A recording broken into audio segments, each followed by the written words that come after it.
నమస్తే. బంగ్లాదేశ్ మాజీ ప్రధాని షేక్ హసీనా ఎవరైతే బంగ్లాదేశ్ నుండి పారిపోయి ఇప్పుడు భారతదేశంలో షెల్టర్ అసైలం అంటారు. ఓకే, ఆ అసైలంలో ఉన్నారు. షెల్టర్ తీసుకున్నారనమాట. ఇక్కడ ఇప్పుడు ఆమెకి అక్కడ బంగ్లాదేశ్ కోర్టు ఉరిశిక్ష వేసింది. ఉరిశిక్ష ఇవ్వాలని తీర్పునిచ్చింది.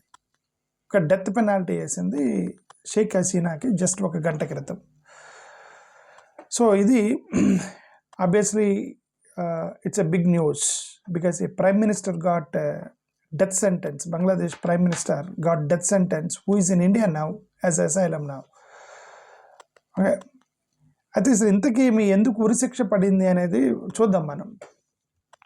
ఈమె ఈ షేక్ హసీనా అనేమో బంగ్లాదేశ్ ప్రధానమంత్రిగా అవామీ లీగ్ అనేటువంటి ఒక పార్టీకి లీడరు.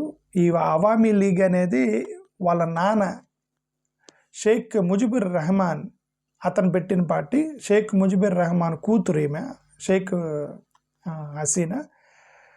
వాళ్ళ నాన్నగారి తర్వాత ఈమె పార్టీ తీసుకొని అక్కడ ప్రధానమంత్రి అయింది. 2009 నుంచి 2024 అంటే 15 సంవత్సరాలు కంటిన్యూస్గా ఆమె అక్కడ ప్రధానమంత్రిగా పనిచేసింది. 15 సంవత్సరాలు 3 టర్మ్స్ పనిచేసింది. ఓకే, ఇప్పుడు ఆమెకి ఉరిశిక్ష ఎందుకు పడింది? 15 సంవత్సరాలు ప్రధానమంత్రిగా చేసిన హసీనాకి ఎందుకు ఉరిశిక్ష పడిందంటే, జూలై ఆగస్టు 2024 మధ్యలో స్టూడెంట్స్ ఒక పెద్ద ఉద్యమం చేశారు బంగ్లాదేశ్లో. ఎందుకంటే అక్కడ సివిల్ సర్వీస్ జాబ్ కోటా అని చెప్పేసి రిజర్వేషన్స్ 1971లో అక్కడ 1971లో ఎవరైతే ఆర్మీ అక్కడ స్వతంత్ర సమరం కోసం కొట్లాడారో వాళ్ళకి స్వతంత్రం 1971లో వచ్చింది ఇందిరాగాంధీ టైంలో. ఓకే, అప్పుడు ఎవరైతే స్వాతంత్రం కోసం కొట్లాడినటువంటి ఫ్రీడమ్ ఫైటర్స్ ఉన్నారో వాళ్ళ పిల్లలకి కొద్దిగా రిజర్వేషన్స్ను అనౌన్స్ చేస్తూ ఆమె ఒక డెసిషన్ తీసుకుంది.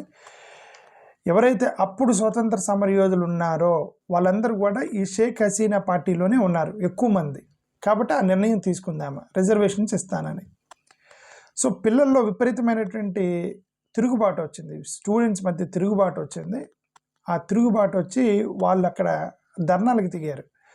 ఏ దేశంలో అయినా ధర్నాలకు దిగడం అనేది కామనే. స్టూడెంట్స్ ప్రొటెస్ట్ చేస్తారు, గవర్నమెంట్లు వాళ్ళని స్లోగా గవర్నమెంట్లు వాళ్ళని ఏదో విధంగా కంట్రోల్ చేయాలి తప్ప హింసకు దిగకూడదు.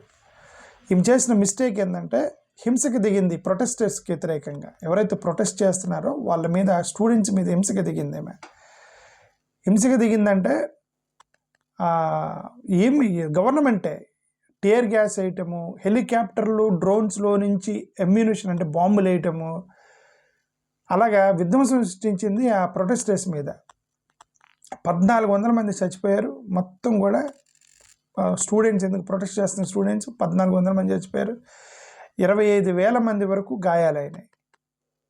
ఇది మామూలు ఊచకోత కాదు. అది ఒక ప్రైమ్ మినిస్టర్ స్టూడెంట్స్ ధర్నా చేస్తున్నప్పుడు వాళ్ళని కంట్రోల్ చేసి గవర్నమెంట్ని సెట్ చేసుకోవాలి. ఏమికి కోపం వచ్చి ఏమంటారు డ్రోన్స్ ద్వారా బాంబులు వేపించింది, కాల్పించి 1400 మంది అంటే ఎవరు ఒకరిద్దరు కాదు, మన 9 మంది చచ్చిపోతేనే బాంబ్ బ్లాస్ట్లో 9 మంది చచ్చిపోతేనే దేశం అల్లాడిపోయింది. అది 1400 మంది చంపింది ఆమె. ఓకే, 25,000 మంది గాయాలు పడ్డారనమాట. చాలా పెద్ద నష్టం చేసింది. ఆమె తట్టుకోలేక ఇంకా ఇది విపరీతంగా పెద్ద ఎత్తున పోరాటం దిగారు బంగ్లాదేశ్లో మొత్తం. ఆమె అర్ధరాత్రి అక్కడి నుంచి పారిపోయి భారతదేశానికి వచ్చింది. భారతదేశంలో ఇప్పుడు అసైలం మరి దాన్ని తెలుగులో ఏమంటారు అనేది మర్చిపోయాను. ఓకే, ఇక్కడ తలదాచుకుంటుంది అనమాట. ఓకే, ఈ యొక్క ఏది పదం ఉంది దానికి అసైలం తెలుగు దానికి. ఓకే, దానికి ఆమె ఇక్కడ షెల్టర్ తీసుకున్నది ప్రస్తుతానికి. అయితే ఇప్పుడు ఇక్కడ ఇండియన్ గవర్నమెంట్ ఆమెకు ఒక గవర్నమెంట్ బిల్డింగ్ ఇచ్చి అక్కడ సెక్యూరిటీ పెట్టి ఆమె ఆ సెక్యూరిటీ గవర్నమెంట్ బిల్డింగ్లో సెక్యూరిటీ మధ్య సేఫ్గా ఉంది. భారతదేశంలో ఇండియన్ గవర్నమెంట్ ప్రొవైడ్ చేసింది. ఇప్పుడు అక్కడ కోర్టుల్లో కేసు వేశారు, ఇంతమందిని చంపేసిందని చెప్పి కోర్టులో కేసు వేసి 2024లో జరిగింది. ఇది 2025 అంటే సంవత్సరం పాటు అక్కడ ట్రయల్ జరిగింది. ట్రయల్ జరిగి అక్కడ ఇప్పుడు కోర్టు ఆమెకి ఉరిశిక్ష వేయాలని చెప్పి తీర్పు ఇచ్చింది బంగ్లాదేశ్లో. ఓకే, బట్ ఆమె ఇండియాలో తలదాచుకోండి ప్రస్తుతానికైతే. ఎందుకు ఆ మీద ఉరిశిక్ష వేసిందంటే వాళ్ళు 3 కారణాలు పెట్టి ఉరిశిక్ష వేస్తున్నామని చెప్పింది కోర్టు. ఒకటి, ఇన్సైట్మెంట్ చేసింది, హేట్ స్పీచ్ ఇచ్చింది, ఆ ప్రొటెస్టర్స్ని రజాకార్స్ అని చెప్పేసి పిలిచిందంటారు.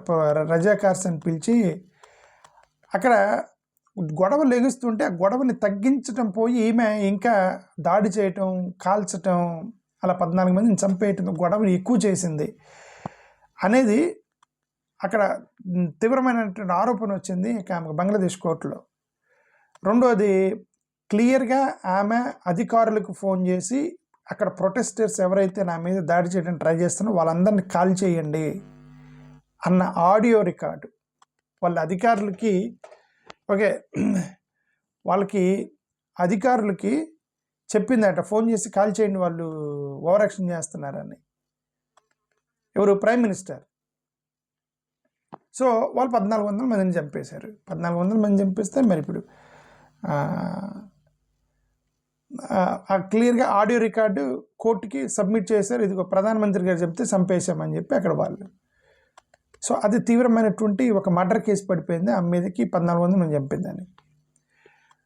మోరోవర్ అట్రాసిటీని అంటే ఇంకా ప్రొటెస్ట్ జరుగుతున్నప్పుడు పోలీసులు లాఠీచార్జ్ చేస్తారు, అదంతా అట్రాసిటీ జరిగిద్ది అనమాట. ప్లస్ ఆ పొలిటికల్ పార్టీలు, 2 పొలిటికల్ పార్టీలు కొట్టుకుంటాయి. ఇప్పుడు హసీనాకి సంబంధించిన పొలిటికల్ పార్టీ వాళ్ళు కూడా దాడులకు దిగుతారు, వాళ్ళ గవర్నమెంట్ కాబట్టి. సో ఇదంతా కూడా రచ్చరచ్చ అయిపోయింది. ఆ అట్రాసిటీని కూడా ఆమె ప్రేరేపించింది, కంట్రోల్ చేయలేదు అన్నదాని 3 విషయాలు కోర్టు తీర్మానించి నిర్ధారించి ఈమెకు ఉరిశిక్ష వేస్తున్నట్టు జస్ట్ 1 గంట క్రితం వాళ్ళు ప్రకటించింది బంగ్లాదేశ్ కోర్టు. ఓకే, ఇది దీనికి సంబంధించినటువంటి ఆమెకు సంబంధించింది. బట్ ఇక్కడ మరి ఆమెకి ఇప్పుడు ఏంటి, ఇంకా ఆమె చంపేస్తారా, ఉరిశిక్ష వేస్తారా అంటే ఆమెకున్న 2 ఆప్షన్స్. ఒకటి, అక్కడ హైకోర్టు, సుప్రీంకోర్టుకి వెళ్ళటం, అక్కడ లోయర్ కోర్టు తీర్పు ఇచ్చింది అనమాట, ఆమె సుప్రీంకోర్టుకి వెళ్ళటం. సుప్రీంకోర్టులో ఆమెకి ఏమైనా రక్షణ దొరికితే దొరకవచ్చు బంగ్లాదేశ్లో, అది ఒక పాయింట్. రెండో మార్గం, ఆమె బతికి ఉండాలి అంటే భారతదేశం చేతిలో ఉంది అది ఇప్పుడు, ఎందుకంటే ఆమె భారతదేశంలో ఉంది. ఇప్పుడు గవర్నమెంట్ కనుక ఈవెన్ మేము హ్యాండ్ ఓవర్ చెయ్యము అని అంటే ఇక ఆమె జీవితాంతం ఇండియాలో ఒక అసైలంగా దాన్ని తలదాచుకోవడానికి వచ్చింది కదా, దానికి పేరుంది మర్చిపోయాను. ఓకే అది గుర్తురాట్లా నాకు. సో ఆమె అక్కడ ఉంది. ఓకే, ఇప్పుడు భారతదేశంలో ఉంది. ఇండియా పంపించాలా లేదా అనేది, ఎక్స్ట్రాడిషన్ చేయాలా లేదా అనేది ఇండియా చేతిలో ఉంది మొత్తం. బట్ అయితే కొన్ని చట్టాలు ఉన్నాయి.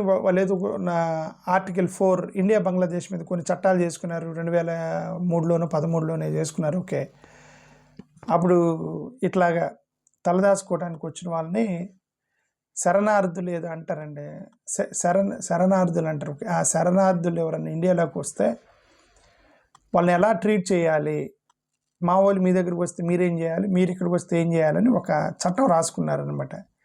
దాని ప్రకారం వాళ్ళ ఇష్టం, ప్రభుత్వ ఇష్టము పంపించాలా లేదా అనేది అని ఒక క్లాజ్ పెట్టుకున్నారు. కాబట్టి ఇప్పుడుగా భారతదేశం మీద ప్రెజర్ ఏం లేదా ఆమెను పంపించమని. 2024లో ఎక్స్టెన్షన్ రిక్వెస్ట్ పెట్టింది బంగ్లాదేశ్. 2024 ఎక్స్టెన్షన్ పంపించారు. బట్ ఇక్కడ మోడీ గారు రెస్పాండ్ అవ్వలేదు దానికి.